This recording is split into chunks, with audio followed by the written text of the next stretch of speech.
Okay, good morning, everyone.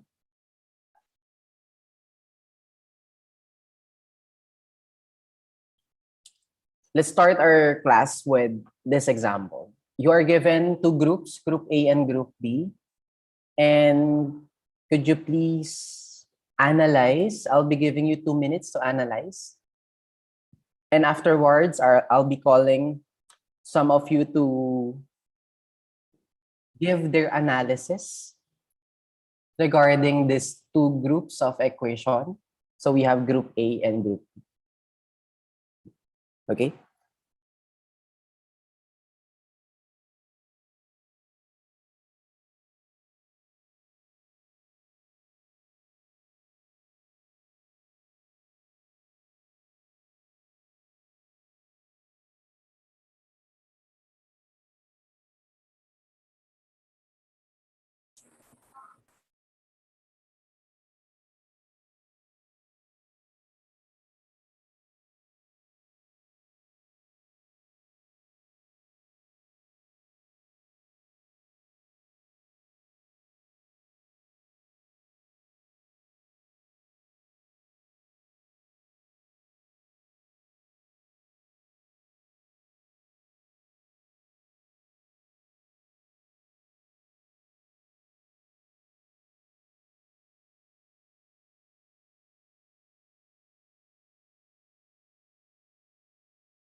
Okay, anyone, what can you say about Group A first?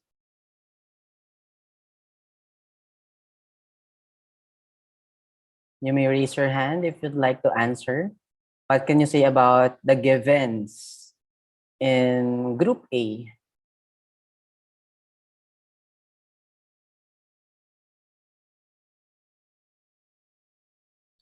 Yes po?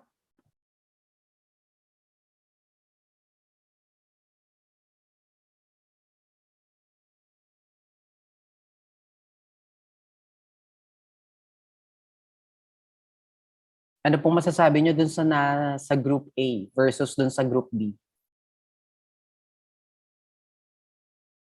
Anyone?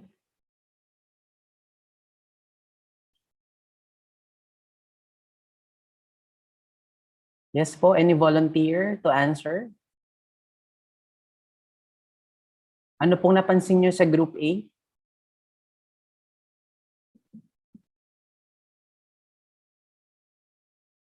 Let's try to analyze po. Okay, so let's just call one by one na lang. If there is no volunteer, nakikita ko naman yung mga umaalis. Mr. Gonzalez, what can you say about Group A?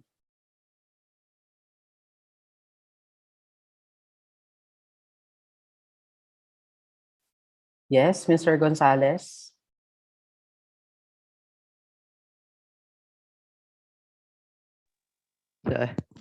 Ako ba?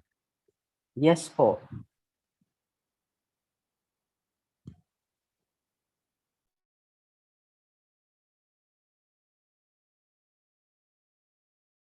Yes, Mr. Gonzalez, what can you say about Group A and the given? We have 3 items for Group A.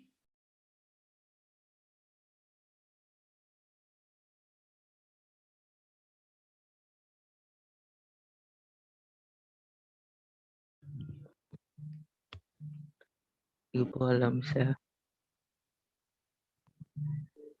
Okay. Mr. Abesamis, what can you say about Group A?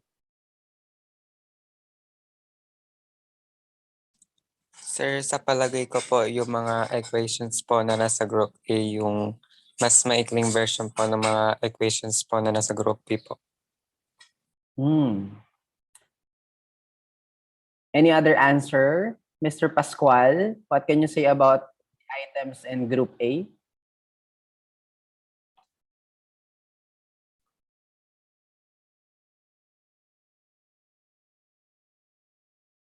Yes, Mr. Pascual.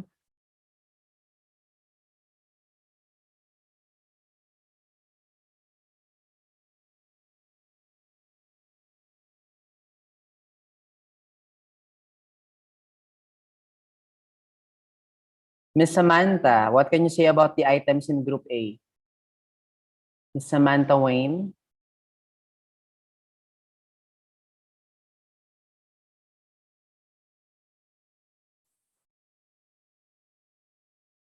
Wala. Hindi ko alam, sir. Mr. Santos, Ronald Alan Santos, what can you say about the items in Group A?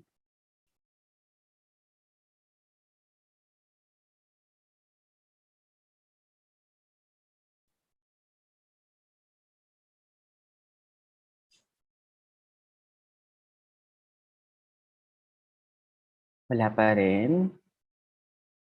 Miss Bagasan? Ano po, yung group A po, conditional equations po siya na yung domain of the equation po, hindi po nasa-satisfy yung mismong equation po. Tapos yung group B po, identity po, ano po, nasa-satisfy po niya yung given equation po. Okay, so in Group A, these equations, mangyayari lang siya pag nag-satisfy siya sa hindi lahat ng values ni x. For example, we are given here A1, wherein A1 is x squared minus 1 is equal to 0. It will not result all the time with 0, wherein if you are given a value of x which is 2, substitute that the value of x, therefore it becomes 2 squared, that is 4 minus 1. Is 4 minus 1 equal to 0? No, it is equal to 3. Is 3 equal to 0? No, therefore for A1, it is a conditional equation. Once we say conditional, there is a condition in which an equation will be true in some values of x, but not all values of x. Minsan lang siya magiging totoo, pero hindi sa lahat ng x. Okay? So, for example, dito sa A1, sa isa lang siya magiging totoong value. Or baka sa dalawa lang. For example, 1. 1 squared is 1. 1 minus 1 is 0. Pwede din siya sa negative 1. Negative 1 squared is positive 1. 1 minus 1 is 0. Therefore, A1 is true to plus minus 1, but not true to all values of x. Hindi siya totoo sa lahat ng values ng x. Therefore, kung hindi siya pwede sa lahat ng values ng x, we call this as conditional equation. Pero kung totoo siya sa lahat ng values ni x, we call that as an identity. Okay, how about A2? Sa tingin nyo, yung A2, is this conditional or identity? Anyone? Yung x plus 7 quantity squared equal to x squared plus 49, are they the same? Magkamukha ba si x plus 7 quantity squared saka si x squared plus 49? Are they the same? Tingnan nyo nga po. Any volunteer?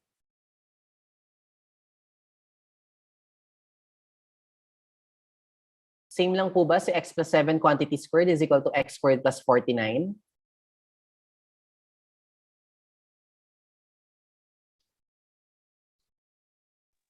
Yes po. Are they the same? Paano siya naging magkamukha? Are they the same? Tingnan nyo nga mabuti. Hindi po pala sa group B po. Sa group A, are they the same? Hindi po. Ano kaya ang problema? Bakit hindi siya naging magkamukha?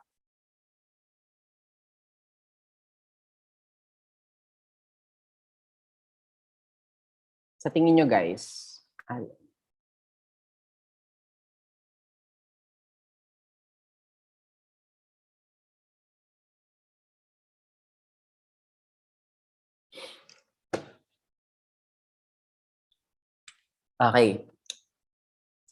Siguro hindi pa kayo masyadong adjusted. Ayaw nyo pa siguro mag-class. Ayaw nyo sumagot.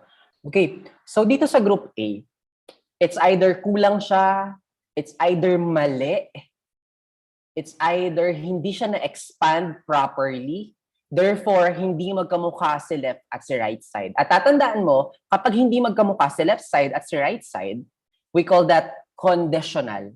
Ulitin ko ha. Kapag hindi magkamukha si left side sa si right side, we call that conditional equation. Pero kapag magkamukha siya, just like group B, sa group B po lahat magkamukha yan. The left side and the right side are equal. Once you expand x squared minus 1, the factored form would be x minus 1 times the quantity x plus 1. And that is an identity. When we say identity, they are equal. You are identical twins. You are the exact, you have the exact same physical qualities. So, identity yon, identical. So, magkamukha yung left and right. B1, magkamukha. B2, once we expand x plus 7 quantity squared, the square of the first, the product of the first and second, and the square of the last. That is x plus 7 quantity squared. X squared plus 14x plus 49 is equal to x plus 7 quantity squared, and that is B2. For letter B, number 3, that is x squared minus 4 over x minus 2. So, it is equal to the right side, which is x plus 2. Wherein x squared minus 4, when we factor that out, that is the difference of squares, it is equal to x plus 2 times x minus 2. Yun yung numerator. Yung denominator naman natin is x minus 2. Therefore, cancel out x minus 2, we're only left with x plus 2. So therefore, this group B is an identity. So ano po ba yung pagkakaiba ng identity sa kanang conditional equation? Anyone? Sa tingin nyo, ano yung pagkakaiba? Inuulit-ulit lang natin. Yes, Miss Aberin, what is the difference between a conditional equation and an identity?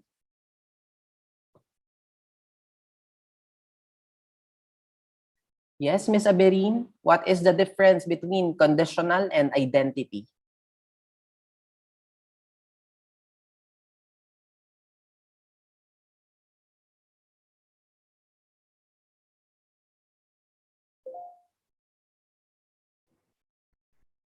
Sir, Yes. yun po. Yes. Sir, yung identity po is equal po lahat sa x. Equal po sa all values. Sa all values of x. Opo. And then, what is conditional? And yung conditional naman po is kabaliktaran ng identity na hindi nagsasatisfy sa equation. Okay, so any other answer? Miss Alcala?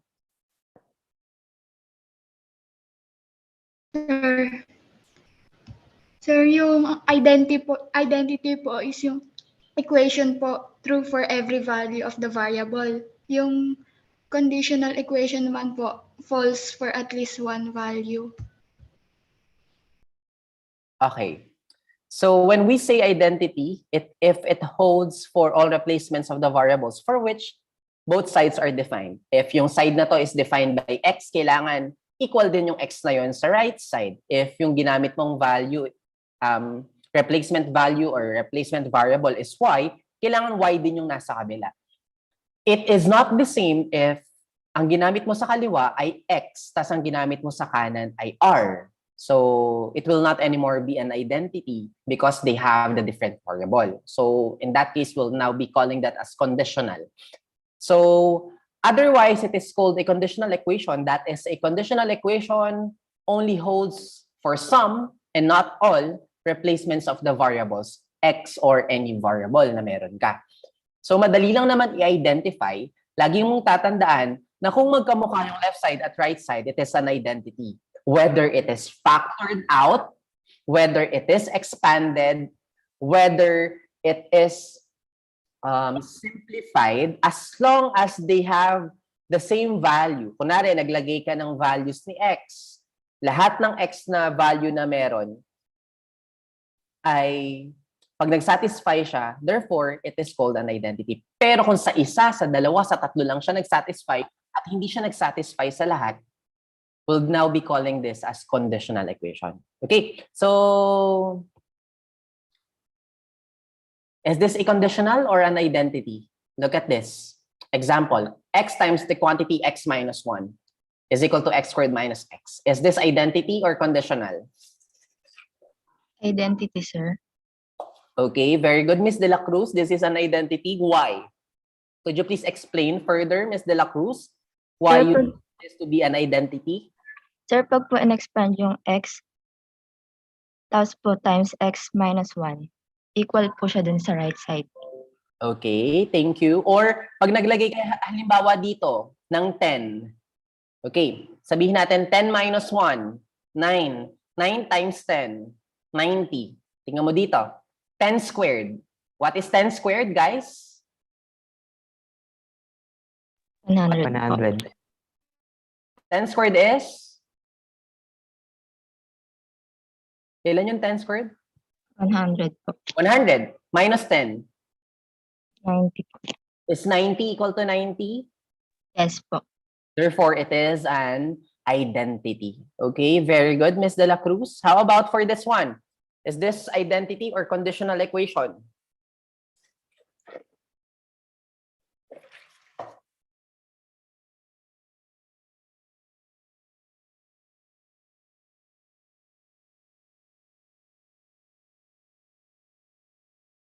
Any volunteer?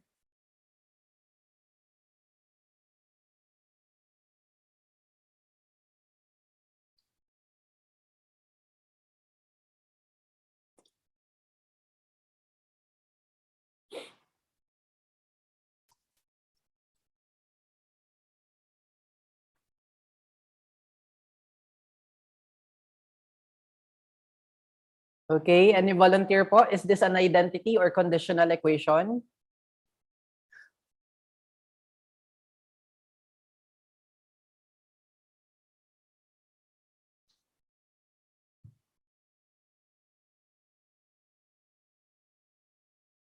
Any volunteer?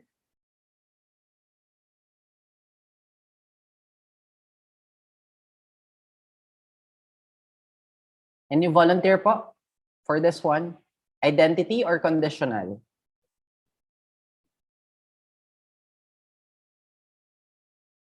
Yes, Mr. Santos.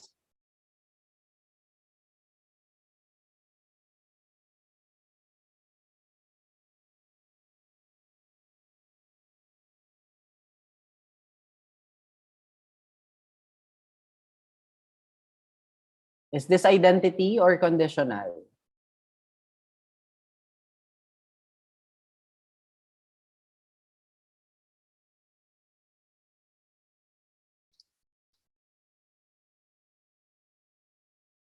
Yes, Miss De La Cruz, again.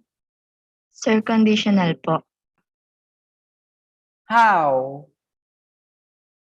Sir, Paano hindi siya- po niya nasasatisfy yung equation. Ano yung value na hindi magsasatisfy? Sir, hindi po siya equal. Ano, bigyan mo ako ng value na hindi magpapa-equal. X squared po. When we say value, it has to be a number. Kailangan number siya. Hindi siya dapat variable. 2x po. Number dapat. Wala siyang kasamang variable. 2 po. 2. O, lagay mo dito. 2. Okay. Pag nilagay mo dyan yung 2, tingnan mo lagyan natin ng 2. So pag naglagay ka ng 2 dyan, it becomes 2 squared. And what is 2 squared? 4. Tama? 4 plus 2 is equal to 2. Maglagay tayo sa baba naman. Pag naglagay ka ulit dito sa baba, it becomes 4. Tama? It is 4. 2 times 2 is 4. Plus 1. Tapos dito sa baba is 2 plus 1. Okay. What is 4 plus 2?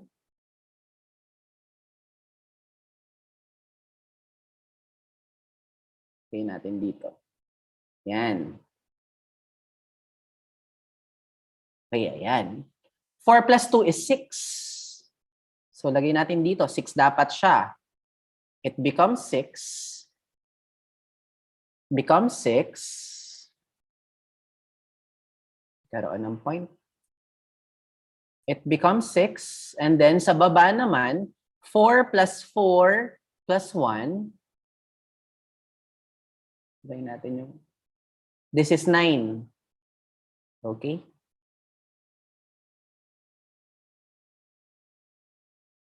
This is 3. Tama po ba?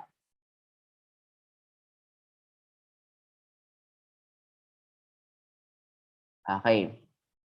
So it becomes 6 over 9 and 2 over 3. Are they the same? Yes or no? Is 6 over 9 and 2 over 3 the same? Simplify. 6 over 3. These are all divisible by 3. 6 over 9 is divisible by 3. If we will be dividing this by 3, it is 2 and 9 is 3. Is 2/3 equal to 2/3? Yes po. Therefore, it is an Identity. it is an identity and it is not a conditional. Are we clear? Are we clear?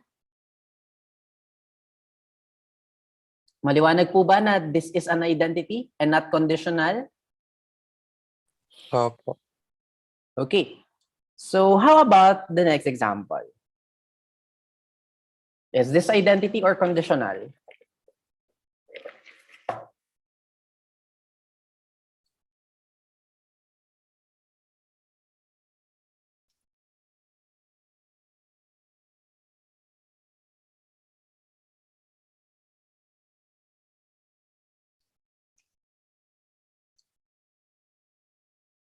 Any volunteer?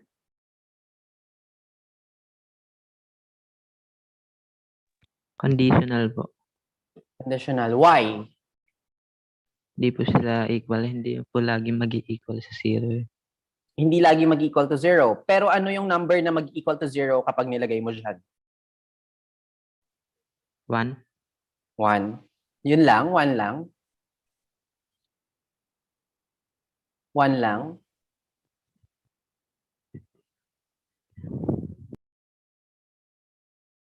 One lang? 1 lang ba yung mag-equal to 0 pag nilagay doon? Meron pa ba? Bukod sa 1? Ano pa yung number na pag nilagay mo dito mag-equal siya sa kay 0? Sir, 0 po. 0. Because this is, if this is 0, since you multiplied 0 to a certain group of number, and it is inside a parenthesis, therefore, it is considered as 0. Therefore, we have two numbers in which it will be true, that is 0 and 1. So, but dahil dalawa lang siya at hindi siya lahat, we call that as conditional equation. So, I'll be giving you 2 minutes to answer. I'll be giving you 2 minutes to answer this 4. So, pakisagutan nga po. Identify whether it is conditional or identity.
Okay, let's try to answer.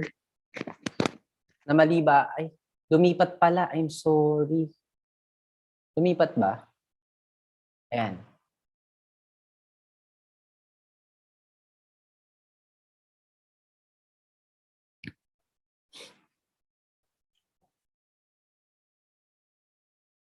For number 1, is this conditional or an identity?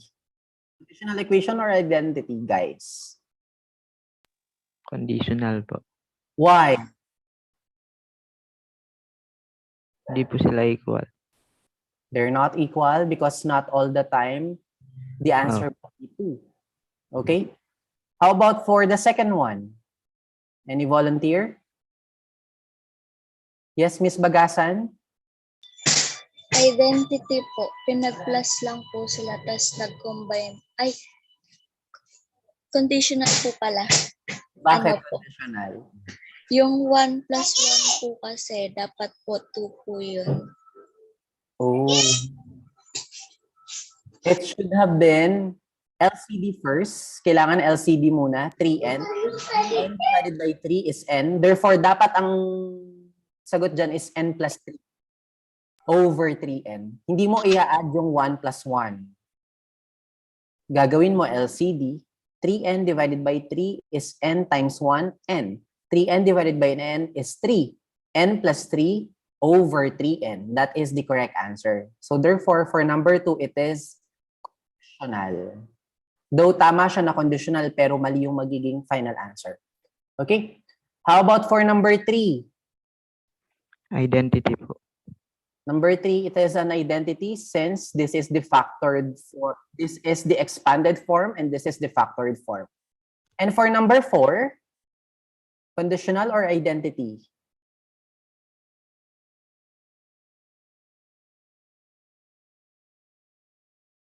Yes. Any volunteer po? Okay, so tandaan nyo na lang yung question na to since it is now related to trigonometric functions. We will be able to identify this once I was done discussing the trigonometric identities. Okay, so that is the difference between identity and conditional equation. Remember, if the left side is not equal to the right side, it is a conditional equation wherein there will only be certain values of x that will satisfy the equation, but not all the values of x. But when all the values of x satisfy the equation, it is now the time that we are given an identity. When we say identity, the left side is equal to the right side. And there is no restrictions or conditions to different values of x. So lahat siya ay magiging equal. Okay. So I need to stop sharing. Okay. So I'll now be discussing our main topic for this morning.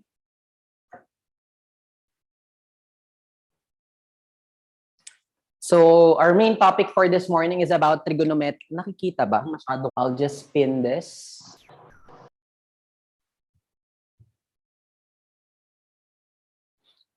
Okay.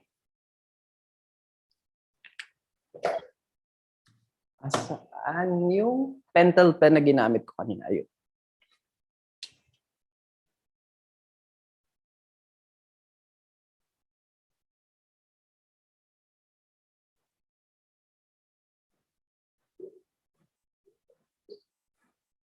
Sino yan?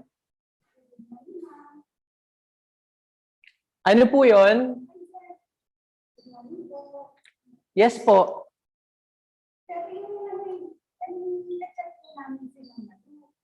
Sabi po sir ni Mama Lu, puntaan daw po namin siya ngayong araw na ito. Wala po siya. Wait. Ano po ba kailangan nyo po? Ano pong pangalan? Ah, hindi po kaya siya, ano po bang sabi ni Mama Lu po sa kanya?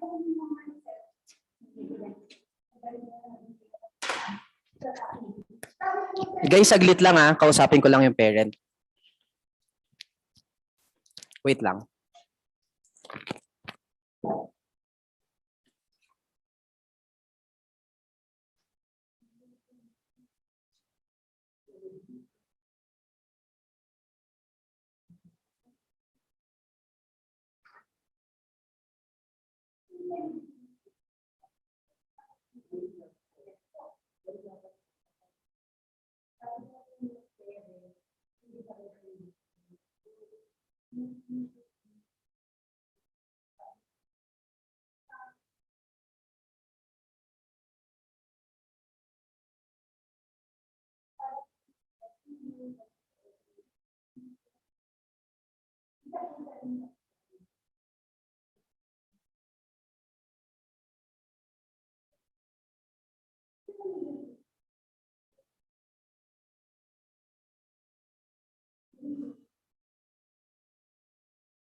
Sorry, medyo natagalan.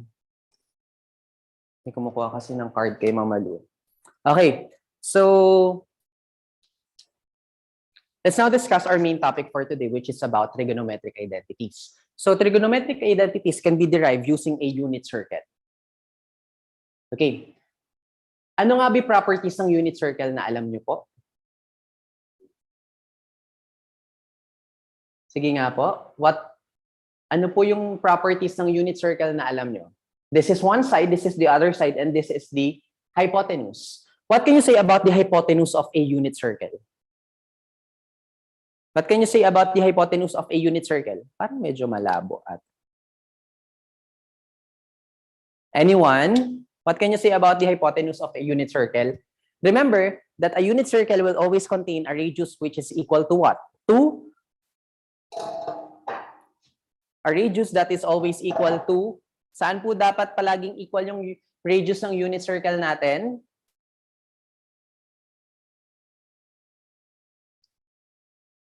Yes po. Saan po palagi dapat equal yung radius or hypotenuse nito?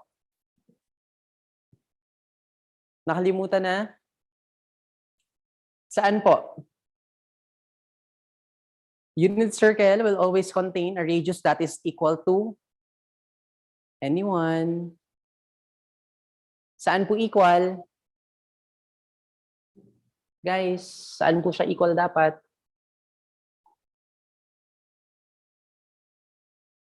Yes po. Saan po dapat equal yung radius or yung hypotenuse ng triangle na meron po tayo dapat dito? When it comes to unit circle. 1. Okay. Let's say this is A, this is B, and this is theta. Okay. Naalala niyo po ba si SOHCAHTOA? Yes or no? Yes po. Okay. Opo. Let's start with sine. Let's start with sine. If we are given sine theta, and this is theta, what is sine? Again, guys, what is sine? Ano po yung sine? Sine theta is so. Therefore, this is theta. So, opposite over hypotenuse. Therefore, that is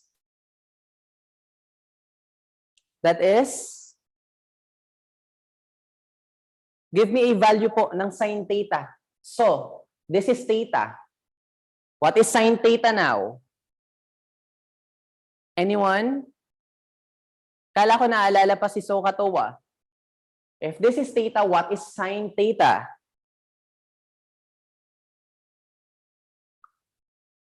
If this is theta, what is sine theta? A over 1, sir. A over 1.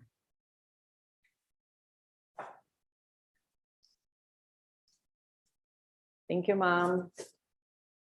If that is A over 1, therefore we could say that sine theta is equal to A. Okay.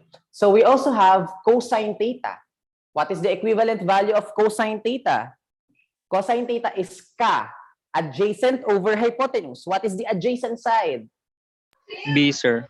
B. Over 1. Over 1. Therefore, we could say that cosine theta is equal to B. Okay. We also have tangent theta. Tangent theta is equal to TOA. What is TOA? Opposite A over B. A over A B. over B. Okay. These are the fundamental identity, sine, cosine, tangent. We also have cosecant theta. What is cosecant theta? That is 1 over A po. 1 over A. We also have secant theta. Secant theta is 1 over 1 B. over 1 over B. Okay? We also have cotangent theta. And cotangent theta is B over A. B over A. B over A. Okay. So, we have here the reciprocal identity.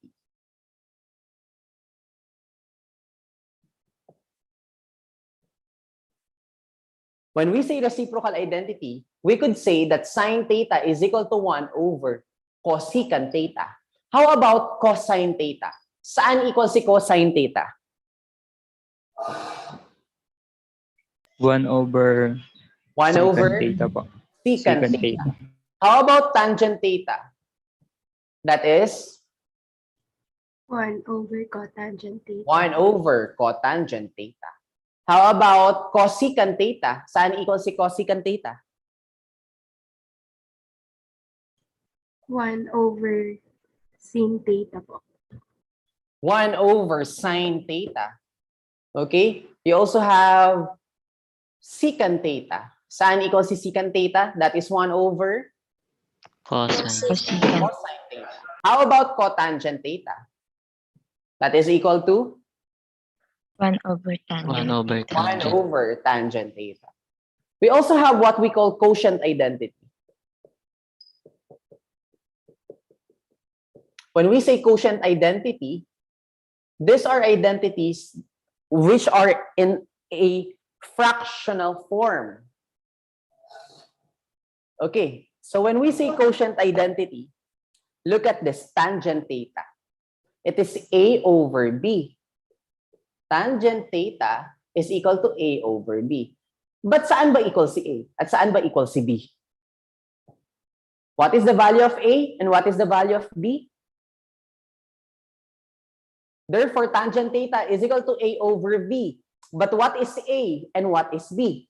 Saan daw equal si A? Sine po. Sine theta. Look at this. Sine theta is equal to A. And what is the value of B? What is the Cosine. value of B? Cosine theta is equal to B. Therefore, that is cosine theta. Therefore, using the quotient identity, we could say that tangent theta is equal to sine theta over cosine theta. Okay, next. We also have cotangent theta is equal to B over A. But what is B and what is A? What is B? Our B is Cosine theta. cosine theta. What is our A? Our A is Sine theta. sine theta. Is this clear? Therefore, these are quotient identity. Cotangent theta is cosine over sine. Tangent theta is sine over cosine. Are we clear? Okay. We also have Pythagorean identity.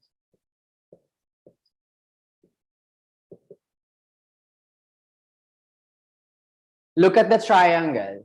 Look at the triangle. Kinuha ko lang to, nilagay ko dito. This is B, this is A, this is 1. Okay, look at this. Pythagorean identity will be derived using Pythagorean theorem. But what is the Pythagorean formula? What is Pythagorean theorem? A squared plus B squared equals C squared, sir. A squared plus B squared is equal to C squared. Wherein A is this one, wherein B is this one, wherein C is the hypotenuse. But what do we know about A? What is A? Guys, Sine theta. sine. Therefore, this is sine theta squared plus what is B?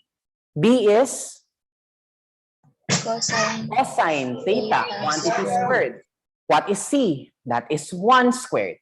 Sine theta squared is sine squared theta. Tandaan nyo, if naka-square, yung function yung i-square natin at hindi yung angle. This is the angle. Yung theta po yung angle. Hindi po siya ini-square. Ang ini-square po natin is yung function. Plus, cosine theta squared, that becomes cosine squared theta is equal to 1. And this is the first Pythagorean identity. Okay, this is the first one. How do we get the second Pythagorean identity? Okay, para makuha natin yung second Pythagorean identity, write down the first Pythagorean identity and then divide all the terms by the first one, which is sine squared theta. This becomes sine squared theta, sine squared theta, sine squared theta. What is sine over sine? What happens to sine squared theta over sine squared theta? That is Sir, 1. 1 plus. What is cosine over sine? Quotient identity. What is cosine over sine? Using quotient identity. Saan equal si cosine over sine? Cotangent. Dahil naka-square siya, it becomes cotangent squared theta is equal to, what is 1 over sine squared theta? Reciprocal. What is 1 over sine? Cosecant. That is cosecant squared theta. This is the second Pythagorean identity. Are we clear? This is the second one. How do we get the third one? By writing again the first Pythagorean identity and then by dividing that by, saan natin naman siya i-divide ngayon? By dividing it by Cosine. cosine. So this becomes cosine squared theta, cosine squared theta, cosine squared theta. What happens now? What is sine over cosine? Tangent theta. Tangent squared theta plus cosine over cosine? 1. 1. What is 1 over cosine? Secant squared theta. Secant squared theta. And that is the 3 Pythagorean identity. Okay? Sine, cosine is equal to 1. Tandaan nyo, sa Pythagorean identity, magka-partner si sine saka si cosine. At tatandaan nyo palagi na when we are dealing with Pythagorean identity, lahat yan naka-square. Sine squared theta plus cosine squared theta is equal to 1. 1 plus cotangent squared theta is equal to cosecant squared theta. Magka-partner si cotangent saka si cosecant because they are co-functions. Magka-partner sila. Dito sa dulo, ang magka-partner naman si tangent saka si secant. Tangent and secant magka-partner. Are we clear? Maliwanag po. Okay. Ano yung given kanina? Ano yung given kanina? Sabi kanina ay sin x is equal to tangent x over, ano po yung given ng number 4 natin kanina? Secant x. Secant x. Okay. Hindi natin to gagalawing nasa kaliwa. Kailangan mapalabas na natin na siya ay sin x. Pero saan ba equal si tangent x? Saan equal si tangent x? Guys, saan equal si tangent x? It must be equal to quotient identity. Tangent x is equal to sin x over cosine x. Tama po ba na equal si tangent x dito? Yes or no? Yes po. Over, what is secant x? Secant x, kailangan mapalabas natin na may cosine siya. Secant x, that is equal to 1 over cosine x. Therefore, simplifying, this becomes sin x over cosine x times reciprocal of this one. Babalik rin natin para maging multiplication siya. That is cosine x over 1. Cancel cosine x. Therefore, sin x is equal to sin x. Is this an identity? Yes or no? Yes po. Therefore, it is an identity. Okay. Always remember, lagi mong tatandaan na kapag simplify ka, if you are simplifying trigonometric functions or trigonometric identities, remember na kailangan ang mapapalabas mo lang is in terms of sine and cosine. Yun palagi yung end result na tatandaan natin. Kailangan ang mapalabas ko dito or ang matira na lang dito ay sine or cosine. Tulad nito, si tangent kailangan mapalabas natin sa kanya si sine at si cosine lang. Si secant kailangan ang mapalabas natin sa kanya ay si sine at si cosine lang. So, yun po yung pagsisimplify. If we are simplifying, kailangan ang maging end result na meron tayo, it's either sine or cosine para hindi tayo mahirapang mag-simplify. Okay, questions? Okay, let's have an example. Okay, burahin ko na to.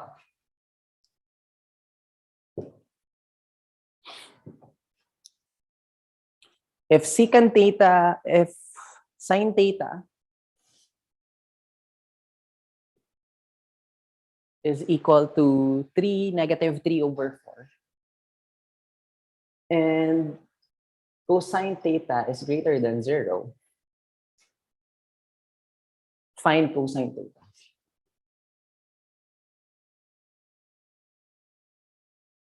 Okay. Sabi dito, if sin theta is negative 3 over 4 and cosine theta is greater than 0, ano daw yung value ni cosine theta? Okay, so kung sasagutan natin yung ganito, we are given two conditions at nasagutan na natin to before. Sinagutan na natin to before na ang ginamit natin is yung triangle. Pero ngayon, ang gagamitin natin is Pythagorean Identity. Again, if we are dealing with ganito na mga problem, lagi mo tatandaan na ang gagamitin mo is Pythagorean Identity para di ka mahirapan. Okay, pinapahanap sa ating cosine theta. Sabi dito, si sine theta daw ay negative. Sabi naman sa second condition, cosine theta is greater than 0. And what do we know na pag sinabi sa atin na yung cosine theta daw is greater than 0? Anong alam natin kapag yung cosine theta is greater than 0? Therefore, cosine theta is Positive. positive. Okay. So, saan natin matatagpuan na quadrant yon? This is quadrant 4 po. quadrant 2, Quadrant quadrant 3, quadrant 4. Quadrant 1, all positive. Quadrant 2, si sine, saka si cosecant lang ang positive. Sa quadrant 3, ang positive lang si tangent, saka si cotangent. At sa quadrant 4, ang positive lang ay si cosine, saka si secant. Okay. Negative dapat si sine. So, si sine magiging negative lang kapag nasa quadrant 3, saka quadrant 4. Pero binigyan tayo ng isa pang condition para malaman natin kung sino ba talaga kay quadrant 3 or quadrant 4. Ang sabi, si cosine daw ay positive. Saan ba positive si cosine? Sa 3 at 4. Siyempre, positive lang siya sa quadrant 4. Therefore, we could say that we could find this one in quadrant 4. So, nasa quadrant 4 daw siya. So, kung nasa quadrant 4 siya, pwede na tayo ngayong magsagot. Hahanap ka sa Pythagorean Identity na given si sine at given din si cosine. Saan kaya given si sine saka given si cosine? First, second, or third? First. First, write down sine squared theta plus cosine squared theta is equal to 1. Sine theta is negative 3 over 4. Therefore, this becomes sine squared sine theta, so lagay na natin, ayun na pala, binigay na negative 3 over 4. Lagay mo na agad dyan, negative 3 over 4 squared plus, wala pa tayong cosine squared theta kasi yun yung hinahanap, is equal to 1. Therefore, we could say that cosine squared theta is equal to 1. Ilagay natin sa kabila, dahil positive to, magiging negative siya pag nilagay sa kabila. That is 1 minus negative 3 over 4 squared. Therefore, cosine squared theta is equal to 1 minus negative 3 over 4 squared. 3 squared, that is 9, over 4 squared, which is 16. Simplify. Therefore, we could say that cosine squared theta is now over 16. 16 times 1 is 16 minus 9. What is 16 minus 9? That is 7 over 16. Therefore, we could say that cosine squared theta is 7 over 16. Pero ang hinahanap lang natin is cosine theta. Therefore, get the square root of both sides. And this becomes cosine theta squared. Square root of cosine theta squared, that is cosine theta, is now equal to square root of 7 over 16. Therefore, that is plus minus square root of 7 over square root of 16 is 4. Dalawa yung meron tayong value. One positive, one negative. And what do we choose? The positive one or the negative one? Positive. The positive one. Therefore, the correct answer is cosine theta is equal to positive square root of 7 over 4. And that is the correct answer. Are we clear? So, nahanap na natin ngayon yung cosine theta. Questions?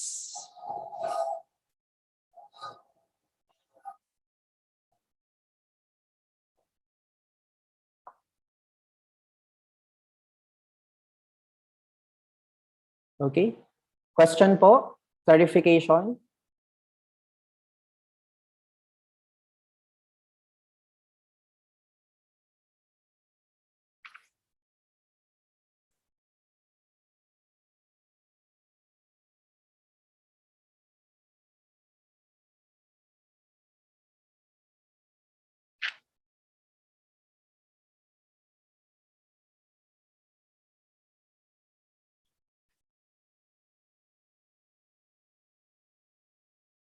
Okay, you still have questions po ba?